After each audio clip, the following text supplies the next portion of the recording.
ለህወሓት የሚገዛ ለህወሓት ገረድ የሚሆን ለህወሓት አሽከር ነው የሚሰለፍ የጎንደር ህዝብ የለም። በቻለ አቅሙ ራሱን ይጠብቃል። ከየትኛውም አጋር ጋር እንዴት ነው የህዝብ ጠላት ካልሆነ የህዝብን ሉዓላዊነት ከማይደፍር ሀገርን በሀገር አፍራሽ ታሪክነት ያልተመዘገበ አካል የኢትዮጵያን ነፃነት የሚፈልግ አካል ጋር አብሮ ለመስራት ዝግጁ ነን የሚል አቋም ያለውና የኛ አቋማችን ከጽምዶ ጋርም ከምንም ጋርም የለም። ነገር ግን ጦርነት እንከፍታለሁ የሚል በጎንደር መካከል ተረማምጄ የሁትን ቦታ ሄዳለሁ የሚል ካለ መንገዱ ያለው የሚቀርበው በወሎ በኩል ነው መሄድ ይችላል የሚል አቋም ነው ያለን። ቴንኪው ቴዲ። ቴንኪው እሸቱ ገጠሬው። በተደጋጋሚ እንደነገርኳችሁ በዚህ ጉዳይ ላይ የተጻመዳችሁም ካላችሁ እኛም እንዴት እንደተጻመድን መናገር እንፈልጋለን ካልክ መድረክ አመቻችልሃለሁ። እንደነሱ በስነ ስርዓት ትልቅ ሰው መቼስ ትልቅ ነው። ንግግሮቻቸውን አይታችኋል። ፖለቲከኛ እንዲህ ነው መሆን ያለበት። ይሄ እንትን አይደለም፣ ጋጥ ወጥነት አይደለም። ለምንድን ነው የተጻመድከው? ፖለቲካ ከኤ ወደ ዜድ ህዝቡን እንዴት ይዘህ እንደምትሄድ ማሳየት ነው። መናገር እንፈልጋለን ካላችሁ በክብር እስከጠየቃችሁኝ ድረስ እኔ በክብር አልደራደርም። አንተ በክብር እስከጠየቃችሁኝ እኔ ተጻመድም ተጋመድም እድል ሰጣችኋለሁ፣ ጥያቄ ያነሳላችኋለሁ፣ ትመልሳላችሁ። ስለዚህ ይሄ የነሱ ስፔሻል ፕሮግራም ነው። ወደ በኋላ አካባቢ ላይ በስልክ ይሄ የመጨረሻ ዙር ይሆንና 1 3 4 አድማጮችን ስልክ እዚህ ጋር ዲስፕሌይ ያደርግላችሁና ጥያቄ ታነሱና የጥያቄና መልስ ውይይት እናደርጋለን። ይህን እድል መሰጣችሁ ግን ዩቲዩብ ላይ ላላችሁ ብቻ ነው።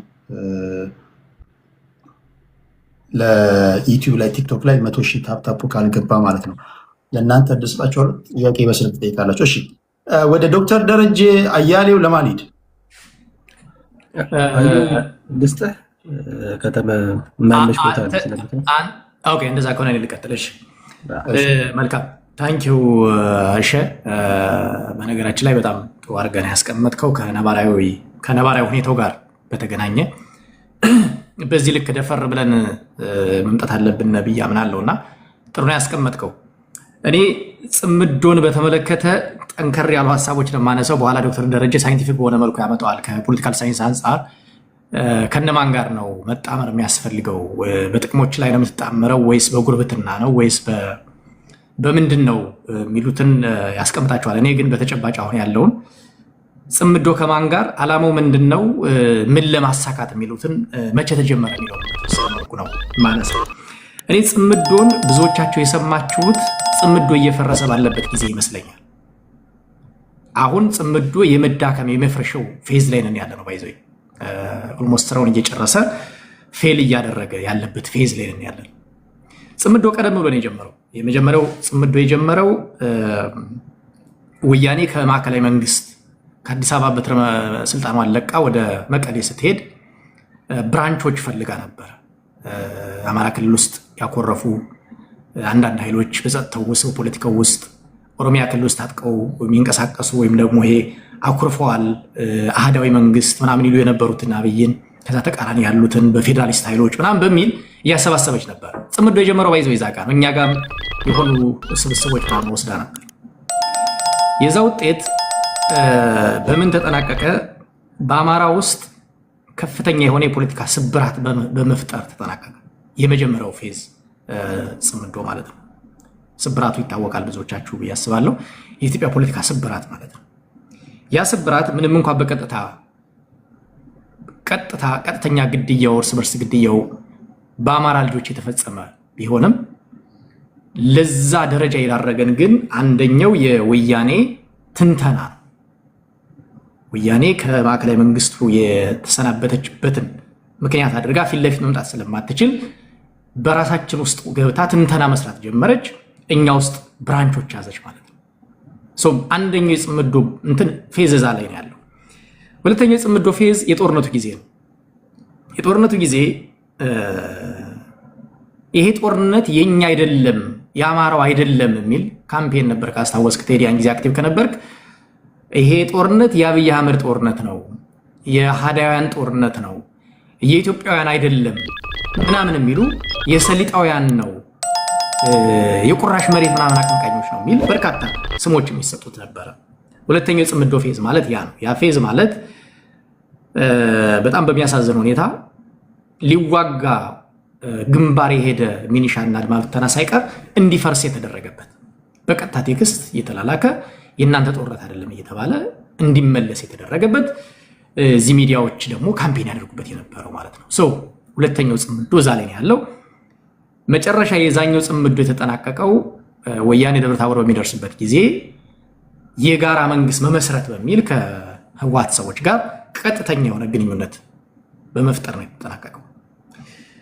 ቅድም የምኒልክ ጦር አማካሪ ያልከው እሸቱን ጨምሮ ሌሎች ሰዎች ወያኔ ወደ ደብረ ታቦር በሚደርስበት ጊዜ ይሄ ፖለቲካል ስሌት የማይሰሩት የብአዴን ሰዎች ገንዘቧን የተወሰነች ላፍላፍ አድርገው ወደ መስመራቸው ሲሄዱ፣ የፖለቲካ ስሌት የሚሰሩት ግን ከዛ የተሻለ ያስገኛል ብለው ያሰቡት ከህወሓት ሰዎች ጋር ሰብሰብ ብለው የአደራ መንግስት ነው የምናምን ይሄ የሆነ ነገር አድርገን ከአብይ ጋር ተደራድረን እንግባ በሚል የጀመሩት ያን ጊዜ ነው። ኦፊሻሊ አቅርቧል።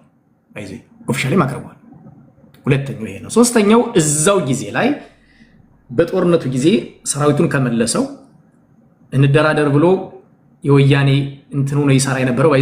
ምስክር የምጠራው አንዳርጋቸው ጽጌ ነው። አንዳርጋቸው ጽጌ ምን ብሎ ተናግሯል? የገዱ ኮምፒውተር ላይ ስገባ ምን የሚላየው ነው የሚለው ከህወሓቶች ጋር ምን መስራት እንደሚቻል የጻፈውን ጽሁፍ በጣም ገራሚ ጽሁፍ ምናምን ይላል። ይሄ ሁለተኛው ቲም ነው። ሶስተኛው ቲም አብዛኛው አሁን መንግስትን እየታገለ ያለው ፋኖና ኢትዮጵያውያን ወያኔን በሚዋጉበት ጊዜ ከስር መሳሪያ እየለቀመ የሚነግድ ነበር። እዚህ የሚያዳምጥ ሰው ካለ የጋሸና ውጊያን የሚያስታውስ ሰው ካለ ጋሸና ላይ ብዙ ወንድሞቻችን ወድቀዋል። ብዙ ኢትዮጵያውያን ወድቀዋል።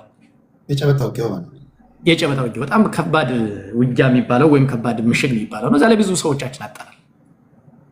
እዛ ላይ ግን መሳሪያ የሚነግዱ ጓደኞች ነበሩ። አሁን ፋኖ አመራር የሆኑ መሳሪያ ነገር ኦኬ ሲሳይ አለ ናገባ ሲሳይ ካለማ ሲያልታሰበታች እያየሁት በጋሸና ውጊያ ጊዜ በዛ እሳት ውጊያ መሳሪያ የሚነግዱ ነበሩ። አንደኛው ይሄ ነው። ሁለተኛው የዛው ቲም ፓርት ኦፍ ዛት በታችኛው በኩል ዞሮ በቦረና በኩል በአማራ ሳይንት በኩል መኪና ይዘርፍ የነበረ ስብስብ ነበር። በሚዲያ ሁሉ ወጥቶ ተነግሮ መኪናችን ዘርፎብን ሄዱ ምናምን ሲባል ነበር።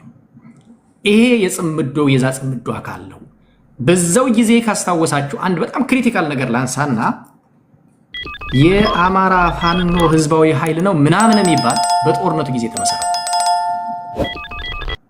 ያለ ሰዎች ፍላጎት ቢሆንም አንድ መረጃ እዚሁ ላይ ላውጣና ይህ ኃይል በተመሰረተበት ጊዜ የክልሉ መንግስትና ጦርነቱን ያስተባብር የነበረው በበላይነት ይመራ የነበረው ቲም ይሄንን ይፋ ያደረጉት ሰዎች ግጭት ውስጥ ገብተው ነበር። ኢትዮጵያ ጦርነት ውስጥ የአማራ ህዝባዊ ኃይል ታንኪ ዲሳባይ ኢትዮጵያ ቀውስ ውስጥ በገባችበት ጊዜ ተጓዳኝ ኃይል ያቋቋሙት ምን ሊሰሩ ነው የሚል ጥያቄ ተነስቶ በአማራ ቴሌቪዥን ወጥተው ይቅርታ እንዲጠይቁ ያንን የመሰረቱ ሰዎች በአማራ ቴሌቪዥን ወጥተው ይቅርታ እንዲጠይቁ ነበር ስምምነቱ።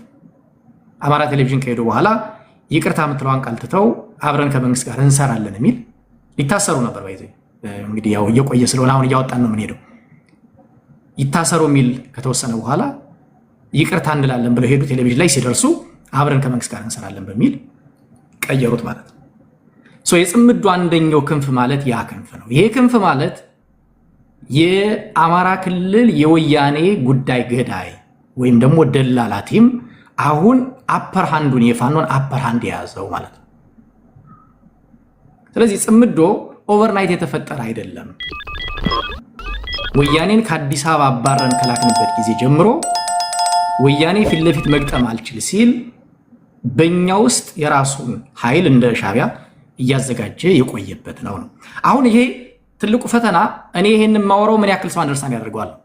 ትልቁ ፈተና ቢኮዝ አብዛኛው ሰው መስማት የሚፈልገው አዲስ አበባ መግባት ተከለከልክ፣ ባህር ዳር ላይ 5 ሰው ተገደለ፣ ጎንደር ላይ ምናምን የአብይ ወታደር ታየ፣ ቤኒሻንጉል ላይ ሳምበዲ ተገደለ። ይሄን ነው የሚፈልገው አብዛኛው ሰው።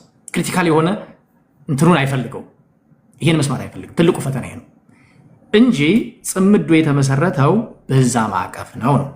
ይሄ ባለበት ሁኔታ ከወያኔ ጦርነቱ ከተጠናቀቀ በኋላ ወያኔ በፕሪቶሪያ ስምምነት በጦር ተደቁሳ በፕሪቶሪያ ስምምነትም ተደቁሳ ነገር ግን ነፍስ እንዲዘራባት ከተደረገች በኋላ አንድ ጠንካራ ግምገማ ነበረ። የግምገማዋ ምንጭ ምንድነው የሚለው ለምን ተሸነፍን? የሀገሪቱን 75% መካናይዝድ ጦር ይዘን ለምን ተሸነፍን የሚል ግምገማ ነበራቸው።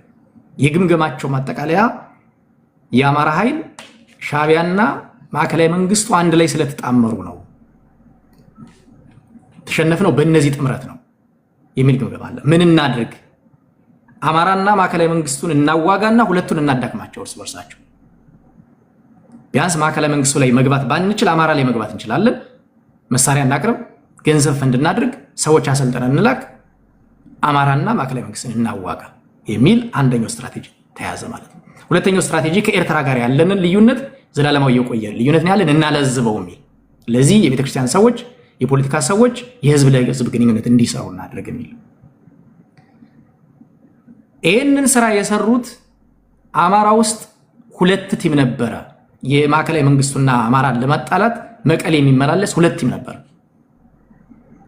አንደኛው ቲም በጣም ጥቂት የሆኑና ብዙ ሰው የማያውቃቸው ከትግራይ 4 ሰዎች ብቻ የሚመሩት ጌታቸው ረዳን አንድ ቀን ብቻ ነው ያገኙት። 11 ጊዜ ተመላልሰዋል። ጌታቸው ረዳ አንዴ ብቻ ነው የተሳተፈ። እነዚህ በጣም ሃይ ሌቭል የሚባሉት ናቸው። ሁለተኛው ከአራቱም ቀጠና ከሸዋ ከጎጃምና ከጎንደር የተወሰነ ባይዘ የመጀመሪያው ቲም ከጎጃም ብቻ ነው።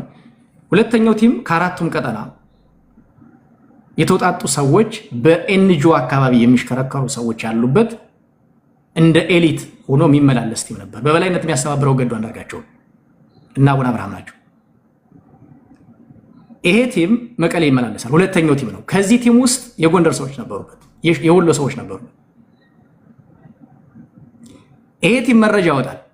ይህን ቲም ይመራ የነበረው አንደኛው ኮሎኔል ተወልደ ይመስለኛል፣ አሜሪካን ሀገር ነው ያለ። በቅር ኮሎኔል ተወልደ መረጃ ለመንግስት ሰጥቶ ነው እንግዲህ ወደ አሜሪካ መጣ የሚባለው። እሱ እንግዲህ ሌላ ጊዜ የሚወራ ነው የሚሆነው ማለት ነው። ይሄ ቲም ነው አማራ ክልል ያለውን የቀውስ ቀጠና ቢሃይንድ ዘ ሲን ከመጋረጃ በስተጀርባ ሆኖ የሚመራው የሚያስተባብረው ፋይናንስ የሚያደርገው ዳይሬክሽን የሚሰጠው። ይሄ ግን ማንን ይጠቀማል? ብልጽግና የሚገለውን የብልጽግናን ሞት አግራቤት ያደርጋል። በኢትዮጵያ ውስጥ ራሱ ወያኔ ይገላል፣ ኦነግ ይገላል፣ ሌላው አማራም ውስጥ ደግሞ ሌላ የሚገላል። እዛ ውስጥ ደግሞ ገዳይ ያዘጋጃል። ገዳይ ብቻ አይደለም ቀባሪ ያዘጋጃል። ቀባሪ ብቻ አይደለም አልቃሽ ያዘጋጃል። አልቃሽ ብቻ አይደለም የሚቀርጽ ካሜራ ያዘጋጃል። ይሄን አዘጋጅቶ ለምሳሌ ቤኒሻንጉል ላይ ለኢትዮጵያ ህዝብ ይሰጣል ማለት ነው። ዘንድ የአማራ ህዝብ በእነዚህና መሰል ጉዳዮች የጽምዶ ፕሮፓጋንዳ ሰለባ የብልጽግናም ዱላ ማረፊያ ተደረገ ማለት ነው። በዚህ ሂደት ውስጥ ቅድም ባነሳሁት የወያኔ ግምገማ ነበራት። አማራና ማዕከላዊ መንግስትን በማዋጋት ሁለቱን ማዳከም የሚል። አሁን ማን ደከመ?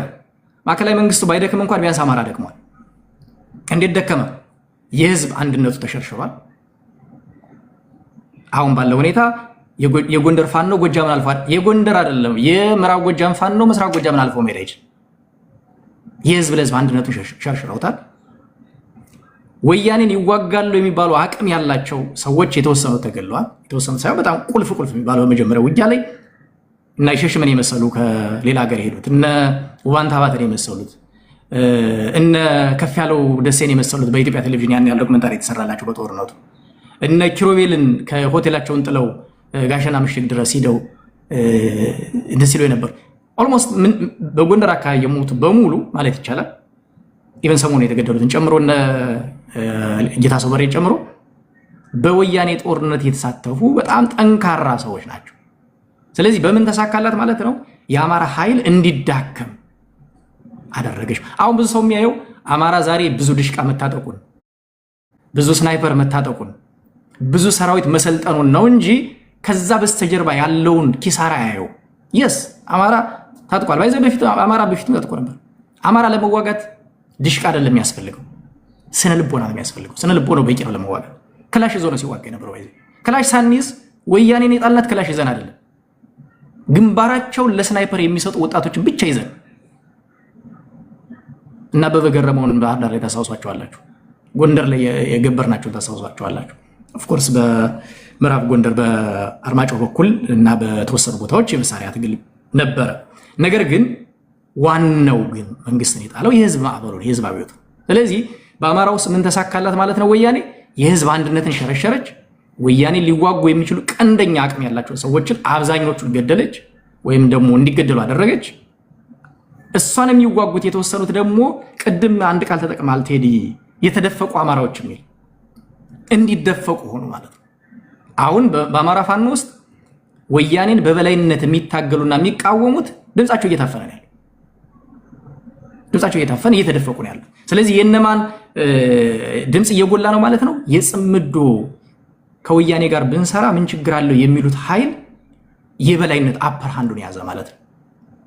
ሁለት ዶቶች ላስቀምጥልህ። ለምሳሌ የመጀመሪያው ሐምሌ 29 የዛሬ 2 ዓመት አፋሕድ የሚባል ሲመሰረቱ 29 ቀን ዶክተር ደረጀ ታግዘኛል ይመስለኛል ተሰብስበው መጨረሻ ላይ የተለያዩት በሊቀመንበር ነው። በሊቀመንበር ምርጫ ምክንያት በሌላ አይደለም፣ በሊቀመንበር ብቻ ከሁለት እንዲከፈል ተደረገ። ምክንያት እስክንድር ስለተመረጠ። እስክንድር በወያኔ ቃል በቃል እስክንድር ግትር ነው ተብሎ የተገመገመ ሰው ነው። መቀሌ በሚመላለሰው ቲም ፍላጎቶቻችን ለማሳካት ያሉ ሁኔታዎችን ብለው ሲገመግሙ አንደኛው በቻሌንጅነት የተቀመጠው እስክንድር ነው። እስክንድር ያን ጊዜ ደብረ ኤልያስ ነበር። ከቲፒኤልኤፍ ጋር ኮንትራዲክት የሚያደርግ ጠንካራ ሰው እስክንድር ነው። ሃርድ ላይ ነው። አዎ። ስለዚህ ምን ብለው ገመገሙ? እስክንድር ግትር ነው የሚል ሲገመግሙ ከዚህ ከአማራ ክልል ሄደው ምን ብለው መለሰ? የእስክንድርን ጉዳይ ለእኛ ተውት የሚል መልስ ነው የመለሰ። በነገራችን ላይ ያኔ ጽፌዋለሁ። እስክንድርን የምትቀርቡት ሰው ምርጫው ይፋ ሳይሆን ቲክቶክ ላይ ጫና መፈጠር ተጀመረ። ተሰብስበው እሱን ትምህርቱና ማስፈራሪያዎች ምናምን ሁሉ ነበሩ። ገና ምርጫው የተካሄደ በነበረበት ሰዓት። ምክንያቱም ስምሪቱ ከመቀሌ ነው። ስለዚህ ምን ተባለ? የእስክንድርን ጉዳይ ለእኛ ተውት የሚል እና ከዛ ከሚመላለሰው ቲም አንደኛው ቲም እኔ ለራሴ ፐርሰናል ነገረኝ። የመቀሌ ሪፖርቶች ብሎ ሸር አደረገኝ። የእስክንድር ጉዳይ ነው አንደኛው እና በአደባባይ ነው የጻፍኩት። አለ አሁንም አላጠፋሁትም። እስክንድርን የምትወዱት ሰዎች፣ የእስክንድር ህይወት የሚያሳስባቸው ሰዎች ካለበት ቀጠና እንዲወጣ ምከሩት ብዬ ጽፌያለሁ በወቅቱ። በአጋጣሚ ያው እንግዲህ ወጥቷል፣ ህይወቱን አትርፏል። ዋናው ፖይንት ግን እንዴት 29 ቀን የተሰበሰበ ሰነድ አዘጋጅቶ አንድ ላይ የተሰበሰበና አብሮ ለመስራት የተሰባሰበ ስብስብ በሰብሳቢነት ምክንያት እንዴት ተበተነ የሚለውን ግን ሰው አይጠይቅም። ምን ተባለ? እስክንድር ኢትዮጵያንስ ስለሆነ የአማራ ብሔርተኛ መነሻችን አማራ መዳረሻችን አማራ ስላላለ ብሔርተኛ ስላልነበር የተለያዩ ስሞች ተሰጡና እንዲዳከም ተደረገ። አንደኛ አላስቀምጥልህ።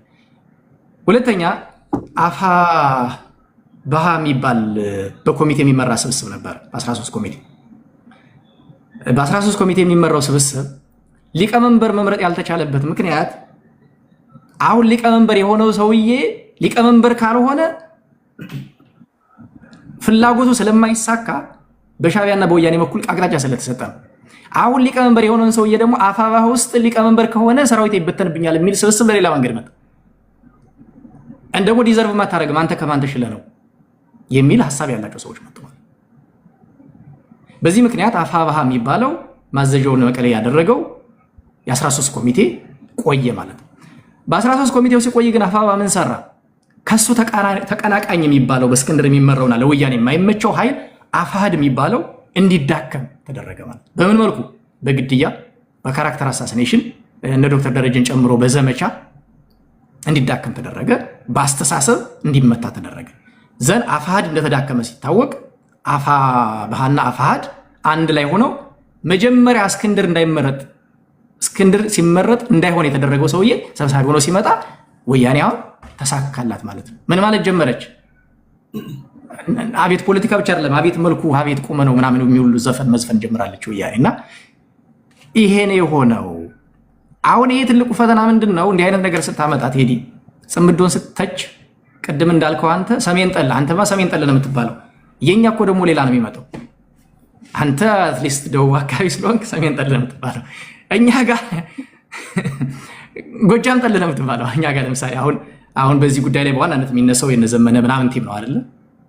ዘመነን ስለተቸ የሚመጣልህ ይሄኛው ፓርት ነው። ወራስ ግን ዘመነ ከአማራ ሕዝብ ቀንደኛ ጠላት ጋር ሆኖ አማራን እየወጋ መሆኑን ግን ደግሞ መናገር አይፈልጉም። የአማራ ህዝብ ጠላትን ጎትቶ እያመጣ መሆኑን መናገር አይፈልጉም። ይህን ስትናገር አንተ ጋር ይመጣዋል። ማጠቃላይ ሌላ ፕላርግ ለረጅም ሰዓት እንዳልይዝባቸው ሌሎችንና ጽምዶ መቼ ተፈጠረ የሚለው ይሄ ነው። ለምን ተፈጠረ? የአማራን ኃይል በማዳከም ወደ ማዕከላዊ መንግስት እመጣለሁ በሚለው ግቡ ምንድነው? ወልቃይትና ራያን መያዝ ነው። ከቻለ ሀገር ይሆናል፣ ካልቻለ ይደራደራል። አሁን ባለው ሁኔታ እሱ ይሳካል? ዊዶ ነው መቼ ሊሳካ እንደሚችል አላቅም።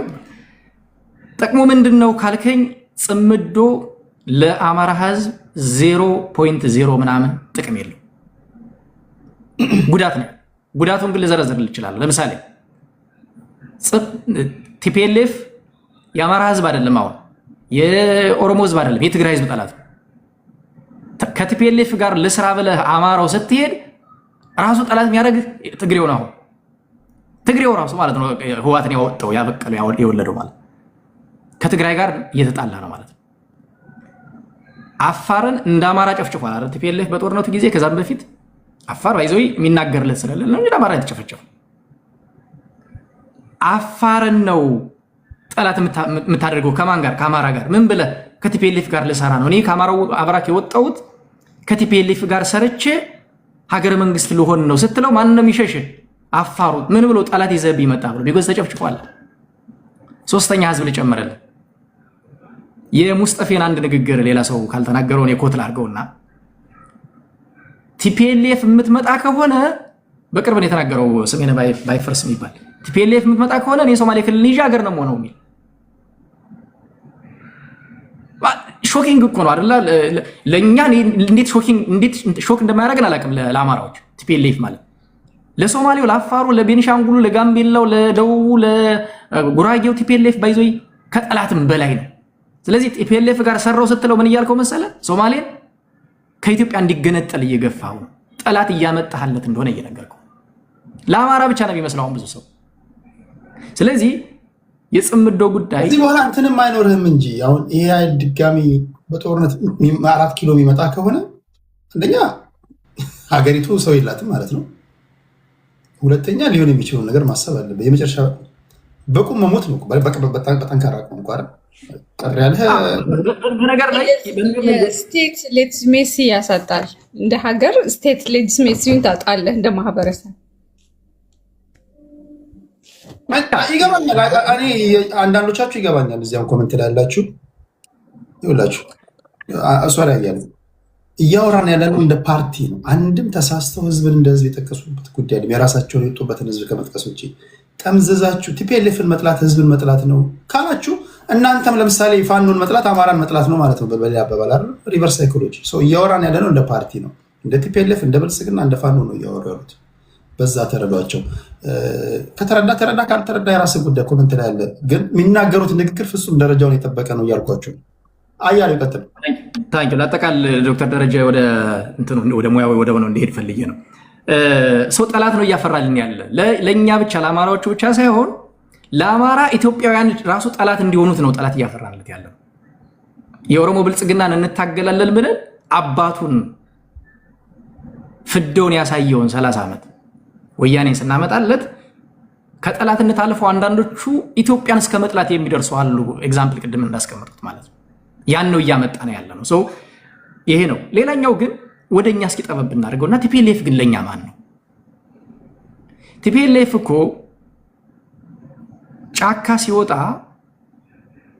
የትግል ግቤ ብሎ ያስቀምጠው በሰነዱ በቃል አይደለም፣ በሰነዱ ጸረ አማራ ብሔራዊ ጭቆና ነው የሚለው አይደል? ጸረ ኢምፔሪያሊዝም፣ ጸረ የአማራ ብሔር ጭቆና ምናምን ነው የሚለው።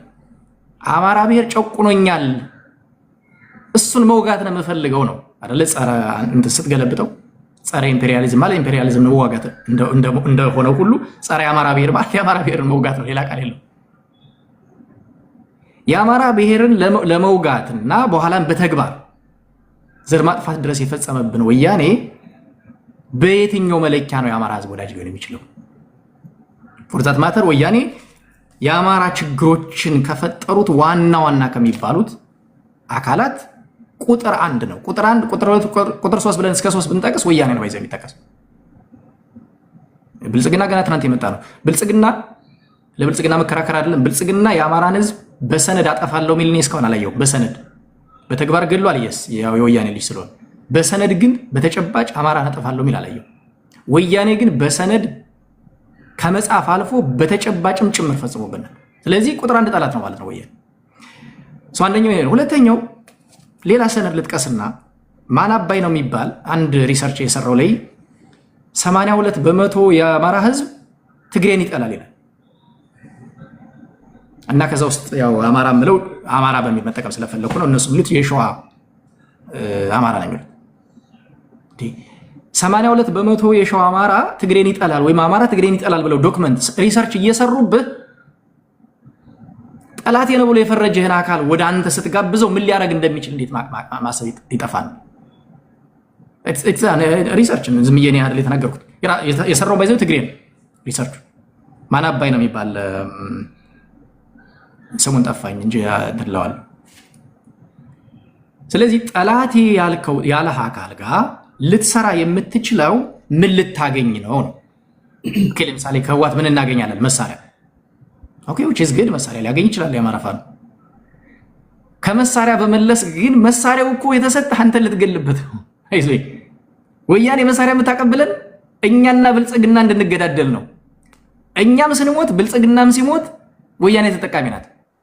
ከተገዳደለ በኋላ መሳሪያውን ለኛ ሰጣና እኛ ከሞትና ከተገዳደለ በኋላ እሷ ትመጣለች።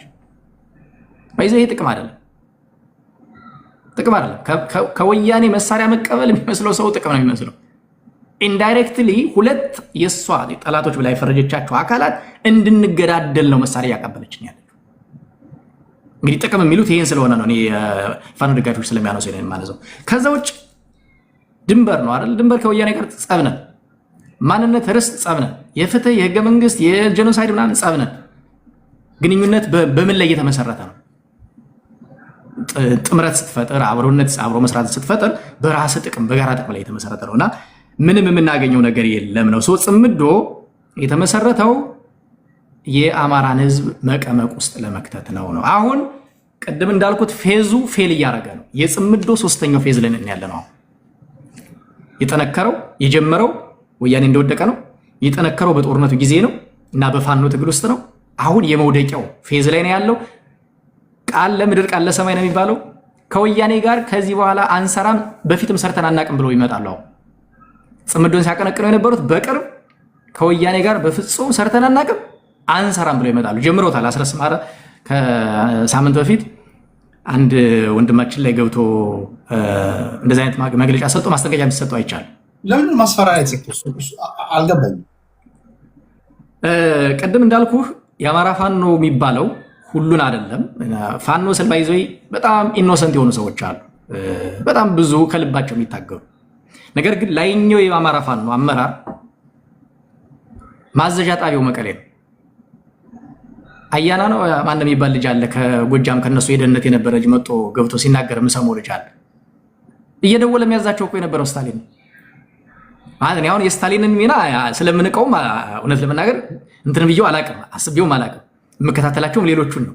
ሌሎቹ እዚህ ቅድም የጠቀስኩልን ኮሎኔሎቹ እዚህ መጥተው እዛ ያሉ አሉ፣ ሌላ ቁልፍ ሶስት ሰዎች፣ እነሱን የምከታተል ማዘዣ ጣቢያው መቀሌ ስለነበር ከነሱ ፈቃድ ውጭ እኔ ለምን እንደሄደን የማላቅም ሲያዝበት የጎንደር ሚዲያ ጋር ስታሊን ፖለቲካ ተንታኝ ሆኖ ሲያስፈራራ እንግዲህ እግዚአብሔር ያሰብ መድኃኒዓለም ያሳብ እንግዲህ ምናልባት አድራይቶ መናገር መጥቶ ሰው ይቅርታ በጣም አዩ ምናልባት ከዘረጋኸው አንድ እንትን አወቃቀር ተፈጥሯል። ሚዲያ እንትን በሚዲያ ደረጃ ማለት ነው። አፋሃድ ከመሰረቱ በፊት ማነው አፋብን ከመሰረቱ በፊት አንድ ኦርጋናይዜሽን ነበር። የመጀመሪያ እንትኑ ስቴፕ 1 የሚባለው የሚዲያ ኦርጋናይዜሽኑን ወደ አንድ ካምፕ የመጠቅለል ስራ ነበር ተሰርቶ የነበረው እና ያ የሚዲያ ኦርጋናይዜሽን በሚዲያ ካውንስል አማካኝነት ሚዲያ ካውንስል የሚል ስያሜ ተሰጥቶት እነ መዓዛ መሐመድ በበላይነት የሚመሩት ነው። ያ የሚዲያ ካውንስል ዋና ዓላማው ምንድነው? አጠቃላይ የአማራን ኮዝ የያዙ ሚዲያዎች አንድ ላንቃ ብቻ እንዲኖራቸው፣ አንድ ሶርስ ብቻ እንዲኖራቸው፣ አንድ አማካሪ እንዲኖራቸው፣ አንድ አዛዥ እንዲኖራቸው እና በዛ ፍሰት ውስጥ ነው የሚያልፉት። አማካሪያቸው የበላይ አማካሪያቸው ስታሊን ገብረስላሴ እና እነዛ ሰዎች ማንም ከፈቀደላቸው ውጪ መንቀሳቀስ አይችሉም። ስለዚህ የጽምዶን ወንድም ከትህነግ ጋር አብሮ የአጋርነት ስራን የፈረሙና ቃል የገቡ ሰዎች የገቡ አመራሮች በዛ ፕሪንሲፕል ነው የሚጓዙት እና በፕሪንሲፕል ደረጃ ስታሊን ገብረስላሴ ልክ ነው። ቃል አላቸው። እኛ ባስቀመጥንላችሁ ሮድማፕ ነው የምትጓዙት ተብለዋል። አለቃው ሳይፈቅድለት እንዴት ምን አባቱ ነው ሚዲያ ላይ ደርስ ይጀምር? ራሱ ድፍረት ነው መድፈሩ ራሱ ዛሴት ይህን ቃል መከታው ላይ መናገር አይችልም፣ ሀብቴ ላይ መናገር አይችልም። ምክንያቱም በዛ ሮድማፕ ውስጥ የሉም እነዚህ ሰዎች። አላቅም ነበር እውነት ለመናገር እኔ ስታሊንን እንደሰው ስል ይሄ ምንድን ነው በምን ቃል ልጠቀም የሆነ ቫልዩ ያለው ሰው አድርጌ ስለማላስበው እንደ ዋጋም አልሰጠው። ከስታሊን ይልቅ በጣም አጌንስት ሆነ ለረጅም ዓመት የቆየ ነው አለ ላሉላ ክሬዲት ይሰጣል። በጣም ፍሬ ያለው ልጅ ስታሊንን እንደሞኝ ነው ሁሉ ማስበው እውነት ለመናገር በዚህ ልክ አማራ ትግል ውስጥ ገብቶ ማለት እጀ ረጅሙን እንትን ይሰራል የሚል ግምት ኖሮኝ አያውቅም። ግምት ራሱ ኖሮኝ አያውቅም። እና በቀደም ግን እንትናን አስረስን ሲያስፈራራ ሰምቼው ማለት ነው። አይ በቃ ለካኛን እንጅሎች ግን ባይዞ አንድ ነገር የሚያሳየው ነገር አለ። ህዋቶች ሂደው ሰው ጨርሰው ስታሊን ላይ ወድቀዋል። ህዋት እኮ በጣም ቀላል ድርጅት አልነበረም ወገን። እና አሁን የሚያሳየ ሰው ጨርሰው በቃ ስታሊን ላይ ወድቀዋል ማለት ነው። ያንን ነው የምታየው። ዞሮ ዞሮ ማስጠንቀቂያው ከኛ ካሰመርንልህ መስመር ከፈተን ከለቀቅናት ገመድ ርቀት ተጓዝክ፣ ያንተ ገመድ እስከዚች ድረስ ነች የሚል ነው። ይሄ የተባለው ሚዲያ ደግሞ አይ ቲንክ በዛ ሚዲያ ካውንስል ያለ አይመስለኝም። ካለ ቢያንስ ልጁ በግል የዛ አስተሳሰብ ተገዥ አይደለም። አውቀዋለሁ ለረጅም ዓመት እንጂ ሄዶ የተናገረውም ብዙ መጥፎ አይደለም። አንድ የሆነች ነገር ተናግሯል። የነዚህ ሁኔታ ስታየው ሂዶ የአማራን ህዝብ ማድከም እና ለወያኔ ገባሪ ማድረግ ነው። እንትኑ ግን የሚነገረው ብልጽግናን መቃወምና ብልጽግናን መታገል በሚል ቅብ ይሰጥሃል። ከውስጥ ግን ማሯ ወያኔን ኢምፓወር ማድረግ ነው የሚል ነገር ነው። ወደ ኋላ መልሳለሁ። ዶክተር ወደ አንተ ልመልስ እንዳላዝም ሁለት ዶክተር ደረጀን እና አፍሪካ ጎንደርን ከሰማን በኋላ ስልክ አስቀምጥላችሁና አንድ 4-5 ሰዎች በስልክ ጥያቄው አስተያየት ተቀበልና ይመልሱና እናጠቃላለን። እሺ ዶክተር ወደ አንተ ልምጣ። መልካም ቴዲም አዩም የሰጠው ማብራሪያ በጣም ደስ የሚል ነበር።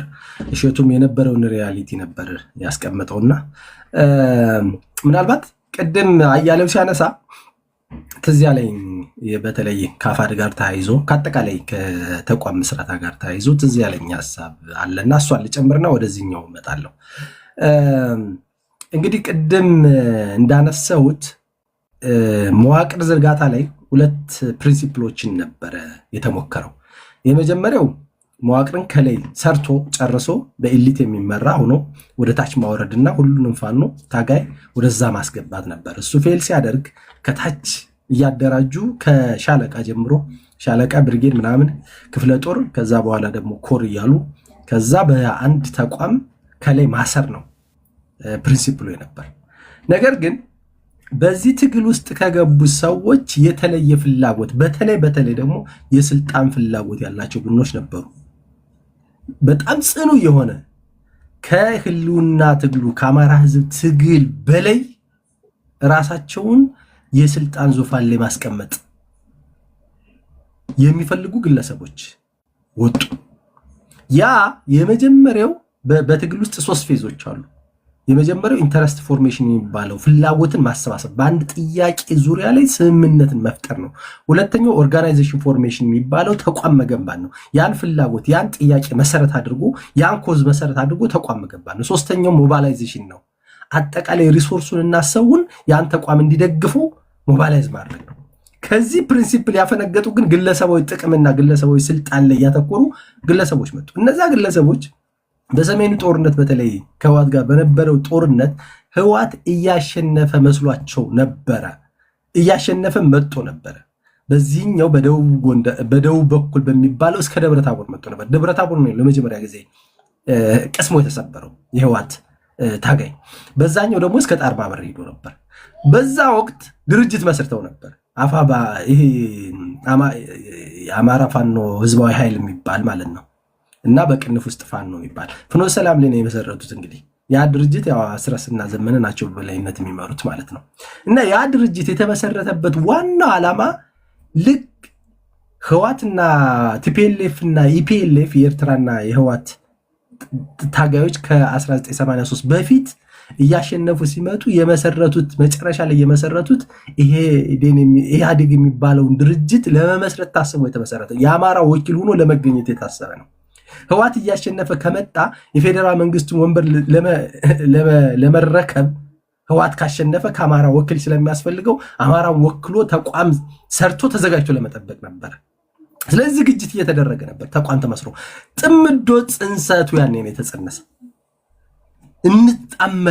እንጣመራለን ህዋት ካሸነፈ ከህዋት ጋር ተጣምረን ስልጣንኛ እንይዛለን ተብሎ ታስቦ ያ የአማራ ፋኖ ህዝባዊ ኃይል የሚባል በቅንፍ ውስጥ ፋኖ ብለው የሚጠሩት ፈጠሩት።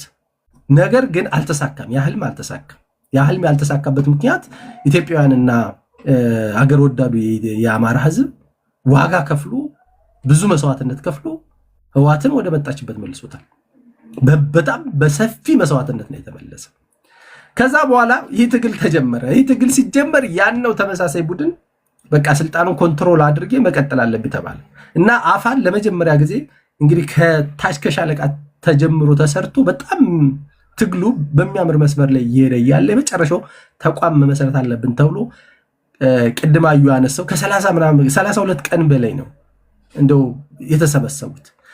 ያ ሁሉ 32 ቀን ውይይቱ ዶክመንት ተዘጋጅቶ ዶክመንቱን የሚያዘጋጁት እነዚሁ ሰዎች ናቸው። በእርግጥ ዶክመንት ተዘጋጅቶ መጨረሻ ላይ ግን የተፋረሱት በዚሁ በስልጣን ጉዳይ ነበር።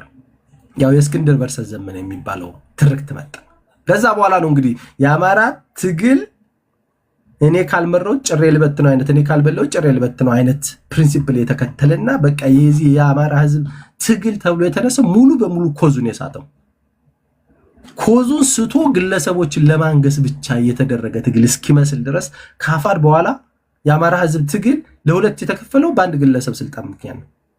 እስክንድር መሆን የለበትም ዘመነ መሆን አለበት ተብሎ ሌላ ነገር የለውም። ሌላ የኮዝ የምናምን ጥያቄ ምናምን ያ ዝም ብሎ እንደ ምንድነው ማስክ እንደ ከበር የሚጠቀሙበት እንትን ነው። እኛ በሂደቱ ስለነበርን ነው። እኛም አብረን ስለነበርን ያኔ እኛ የአፋድ ደጋፊ ሁለን ነበረ። በዛ ወቅት በነገራችን ላይ እንትኑ ድምፁን ራሱ የተቀለበሰው በእኛ በዚህ በጎንደሩ ኃይል ነው ድምፁ የተቀለበሰው። የጎንደሩ ኃይል ሁለቱም ድምፅም የአማራ ፋኖ በጎንደርም የአማራ ፋኖ ጎንደር እዝም ሁለቱም ድምፅ ለእስክንድር በመስጠቱ የተነሳ ድምፁ ተቀልብሷል። የተቀለበሰበት ምክንያት ደግሞ ራሱ ካልኩሌሽን ቁጭ ብለን ስብሰባ ተሰብስበን ተወያይተን ይሄ ስዋት አናሊሲስ ተሰርቶ የትኛው ነው የአማራ ህዝብ ትግል አሸናፊ ሊያደርገው የሚችለው መስመር የትኛው ነው ተብሎ ተጠንቶ ነው። ዝም ብሎ አይደለም። ያ ድምፅ ዝም ብሎ በራንደም ላይ የተሰጠ ድምፅ አይደለም። የእስክንድርን ፓስት ሂስትሪ እና ከረንት ያለውን አቋሙን ታይቶ ነው። ከዛ በተጨማሪ ዩኒፋይንግ ፓወር ለአማራ ኮዝ ዩኒፋይንግ ፓወር ሊሆን የሚችል አካል ማን ነው ተብሎ ነው። ዝም ብሎ በስሜትና በሌላ በመሰለኝና በደሳለኝ የተመሰረተ አልነበረም። እንደዛ ሲሆን ግን አፈነገጠ። እኔ ስልጣን አልያዝኩም ያለው አካል ማለት ነው። ከዛ በኋላ ቀጣይ የተመሰረተው እንግዲህ አፋባ የሚባለው ድርጅት ሲመሰረት አሁንም ተመሳሳይ ጥያቄ ነው የመጣው። የስልጣን ጥያቄ፣ የግለሰብ ጥያቄ ነው። አሁንም ዘመነ መምራት አለበት የሚባለው ጥያቄ ነው የመጣው። በዛ ላይ አልስማማ ሲባል በታሪክ ታይቶ የማይታወቅ 13 ኮማንድ ያለው ድርጅት ወይ ድርጅት አይባል ወይ ምን አይባል ተመሰረተ። የአማራ ህዝብ ትግል የአማራ ህዝብ ኮዝ እየተከፋፈለ ወደ ግለሰብ ጥቅምና ወደ ግለሰብ ኮዝ እየወረደ ሄደ ማለት ነው። ትልቁ ግራንዱ ኮዙ የአማራ ህዝብን ከደረሰበት በደል ነፃ ማውጣት የሚለው ግራንዱ ኮዙ ተረስቷል። ከ13ቱ በኋላ የተፈጠረው አፋብን አሁን ያለው ራሱ እንደ ድርጅት አፋባና አፋድ ይዋሃዱ ሲባል ኖ ይፍረስና አፋድ ይፍረስና ወደ ክፍለ ሀገር ኮታ ይሄድ። ምክንያቱም የአፋድ መሪ እስክንድር ነው። እንደ ድርጅቱ ነው ከመጣ እስክንድርና ያው የሚወዳደሩት እስክንድርና ያነኛው 13 ነው። 13 እና እስክንድር ሲወዳደር ደግሞ በተለያዩ ክራይቴሪያዎች እስክንድር የተሻለ ነው። ስለዚህ እስክንድር መሪ ሊሆን ሆነ ማለት ነው። በዚህ በአፋብን ሲመሰረት ራሱ እሱ እንዳው ምን ተደረገ? ወደ ክፍለ ሀገር ይበተን ተባለ። ወደ ክፍለ ሀገር አፋር ሲበተን እኛ የተቃወምንበት ማለት እኔ ፐርሰናሊ ከአፋብን ደጋፊነት የወጣሁበት ማለት ነው። አንደኛው ፕሪንሲፕል ወደ ክፍለ ሀገር ሲበተን እስክንድር ተንሳፋፊ ሆነ። ክፍለ ሀገር የለውም እስክንድር። ስለዚህ ክፍለ ሀገር ተወካዮች ሲመጡ የፖሊሲና ስትራቴጂ መመሪያ ያደረጉት 13ኛ ላይ ያስቀመጡት እሱማ ከኋላ ተጨማሪ ሰው ተብሎ ሲገባ ነው 13ኛ ሰው የተቀመጠው እንጂ መጀመሪያ ላይ ወደ ክፍለ ሀገር ኮተው ተበተነ። ወደ ክፍለ ሀገር ጎንደር ይሄን ያህል አምጣ፣ ጎጃም ይሄን ያህል አምጣ፣ ወሎ ይሄን ያህል፣ ሸዋ ይሄን ያህል አምጣ ሲባል እስክንድር ቤት የለውም፣ የሚያመጣው የለውም። ስለዚህ እስክንድርና እንትና ተቀመጡ ቆዩ ተባለ። በኋላ ትመጣለህ ተብሎ ማለት ነው። ያኔ አፋድን አወርደ ክፍለ ሀገራዊ ኮታ ከሆነ ላለፉት 2 ዓመት ድርጅት እናቆማለን ብለን የከፈልነው መስዋዕትነት ያን ሁሉ ዋጋ መና ማድረግ ነው። እንደገና ወርደ ክፍለ ሀገር ኮታ አድርገ የክፍለ ሀገር ውስጥ ስትገባ ደግሞ ክፍለ ሀገር ማንን ልላክ ከሌላክ ሌላ ፈተና ውስጥ ነው የሚከተል። እንደዛ መሆን የለበትም ብለን ተከራከረ። የሚሰማ ሰው ግን ያው አልነበረም እና ወደ ክፍለ ሀገር ኮታ ከወረደ በኋላ አሁን በክፍለ ሀገር ኮታ የአማራ ህዝብ ግራንድ ኮዙ ወደ ክፍለ ሀገር ኮዝ ተቀየረ ማለት ነው። መጀመሪያ ስንነሳ እንደ አማራ ተጠቅተናል። የአማራ ህዝብ በኢትዮጵያ ፖለቲካ ውስጥ ብዙ ጥቃት ደርሶበታል። በኢትዮጵያ መሬት ውስጥ ብዙ በደል ግፍ ደርሶበታል። መመለስ አለብን ካለ በኋላ እንደገና የአማራን ኮዝ ዲኮንስትራክት አድርገን ወደ ክፍለ ሀገር ኮዝ ወስደን የክፍለ ሀገር ተወካይ ነው ማምጣት የተፈለገው። ያ የተደረገበት ምክንያት ደግሞ ለአንድ ግለሰብ ስልጣን ለማውጣት ነው ማለት ለሌላ ለተሻለ ኮዝ፣ ለተሻለ ስትራቴጂ፣ ለተሻለ ስልት፣ ለታክቲክ ቢሆን ኑሮ ጥሩ ነበር። ወይም ትግሉን ለማሻገር ቢሆን ጥሩ ነበር። የሆነን ግለሰብ ስልጣን ላይ ለማውጣት ተብሎ ግዴታ የአማራን ትልቁን ኮዝ መካድ ግን የክፍለ ዘመኑ ክደት ነው። በወንድሞቻችን ደም ላይ መቀለድ ነው። በወንድሞቻችን ደም ላይ መነገድ ነው። መጨረሻ ላይ የሆነው እንደዛ ነው። ሆኖ ግን ምን ሆነ? አፋብን የሚባለው እርስ በርሱ የማይግባባ አንድ ወደ ግራ አንድ ወደ ቀኝ የሚስብ ሆነ። በጥላል ልየታ ስምምነት የሌለው በሬት ዓለም ምናምን ስምምነት የሌለው እርስ በርሱ እንኳን የማይነጋገር እስካሁን ወደፊት የሚስብና ወደኋላ የሚስብ ቡድን ተጣምዶ የአማራ ህዝብ ከፍተኛ አደጋ ላይ እንዲወድቅ ተደርጓል ማለት ነው። ያ ጽምዶ የተባለው መጀመሪያ ላይ ያነሳውት ቡድን ግን በአፋብን ላይ እንደ ጋንግሪን ተጭኖ አፋብንን ተጠቅሞ ሌላ ሁለተኛ ጽምዶም ፈጠረ ማለት ነው። ከቲፒኤልኤፍ ጋር እንደገና ከዋት ጋር ጽምዶን ፈጥራለን። አሁን ወደ ሳይንቲፊካል እንትኑን እንምጣ። ጽምዶ የሚለው ጥምረት ነው፣ ሌላ ነገር የለውም። ወደ አማርኛ ሲቀየር ጥምረት ከሳይንስ አንጻር ከፖለቲካል ሳይንስ ከዓለም አቀፍ ግንኙነትና ከስትራቴጂ ጥናት አንጻር በሶስት ነው የሚከፈለው። ወይ ታክቲካል ነው ወይ ስትራቴጂካል ነው ወይም ደግሞ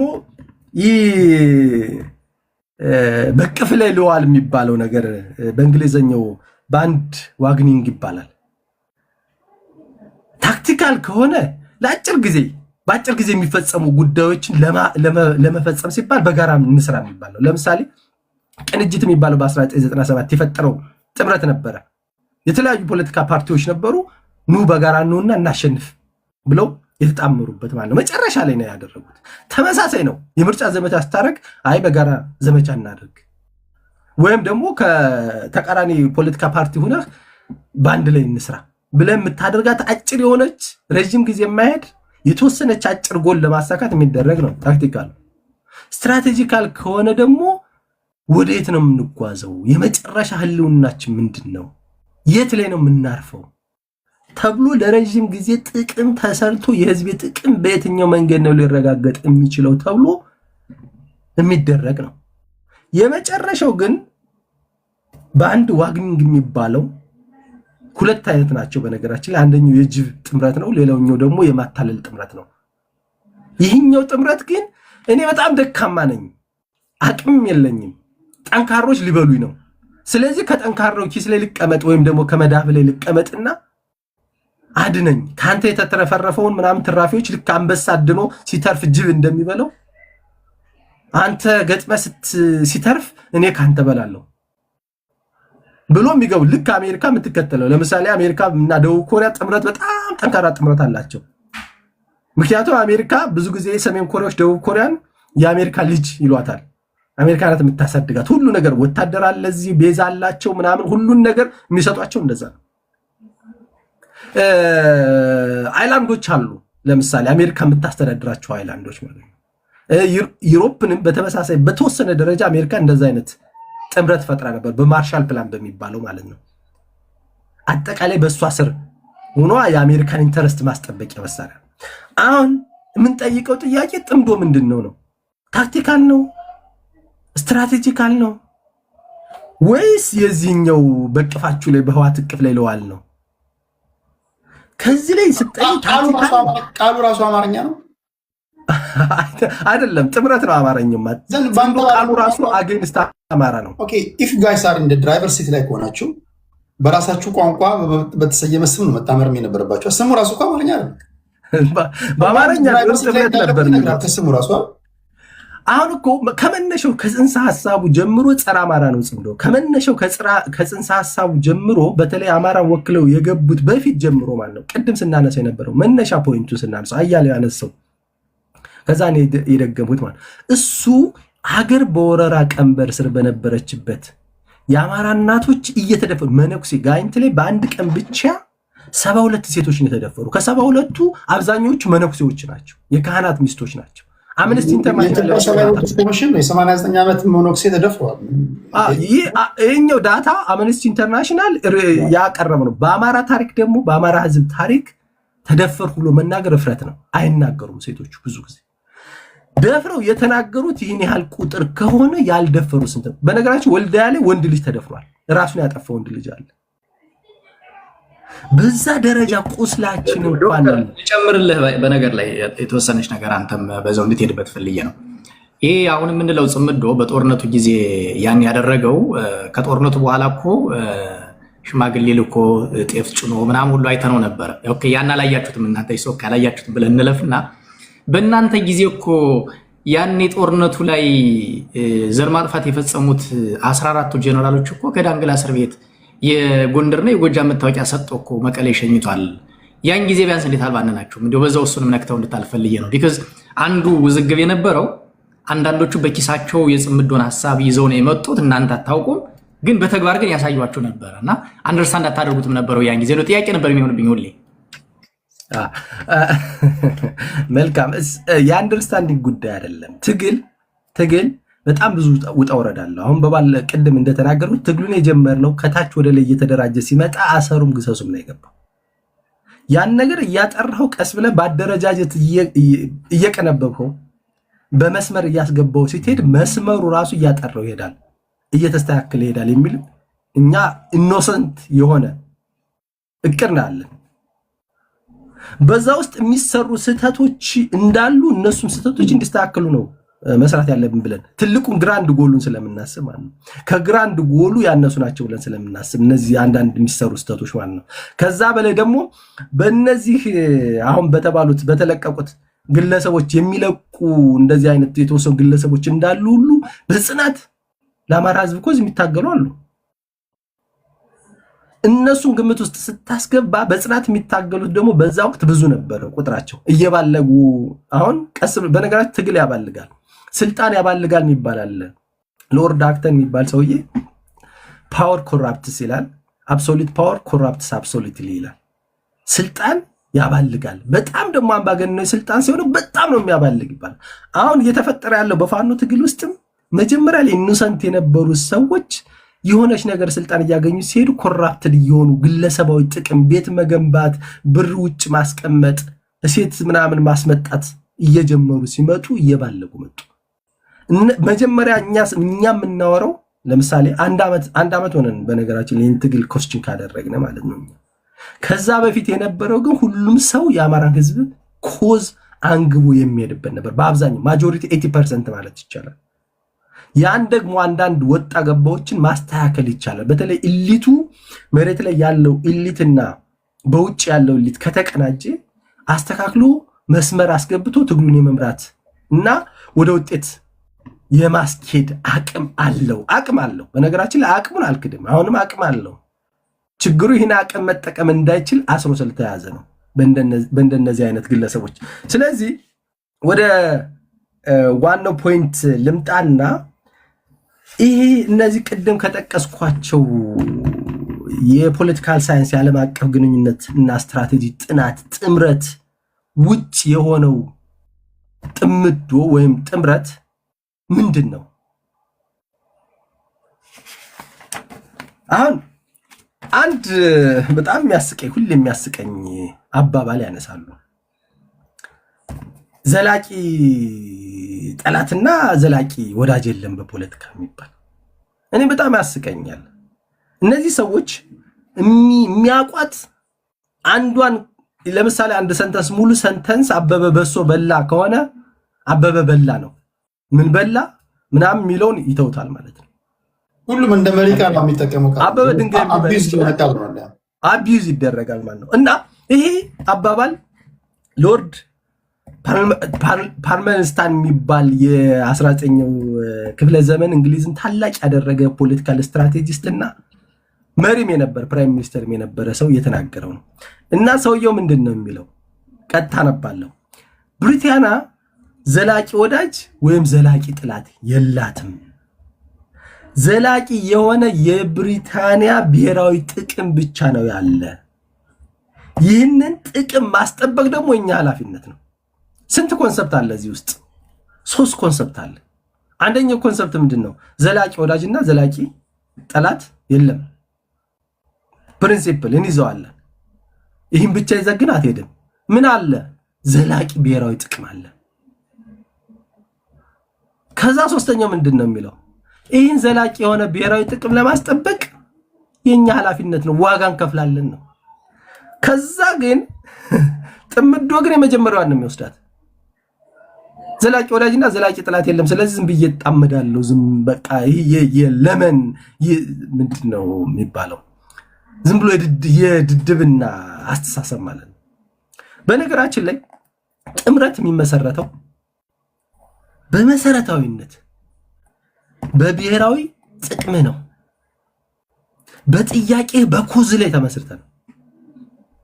ኮዝ ምንድን ነው? የአማራ ህዝብ ኮዝ ምንድን ነው ነው የመጀመሪያው ጥምረት ለመመሰረት ቅድም ያነሳናቸው ጥያቄዎች ናቸው። አዩ ደራሽ ጥያቄ ይበለው ነባር ጥያቄዎችም አሉ። ያሁኑ እንኳን በደራሹ ነው የተነሳ በነባሩ አልተነሳም ብንል እንኳን ነባሩ ጥያቄዎች ማን ነው የፈጠራቸው? ነባሮቹን ጥያቄዎች እንዴት ነው ልናስመልሳቸው የምንችል ነው?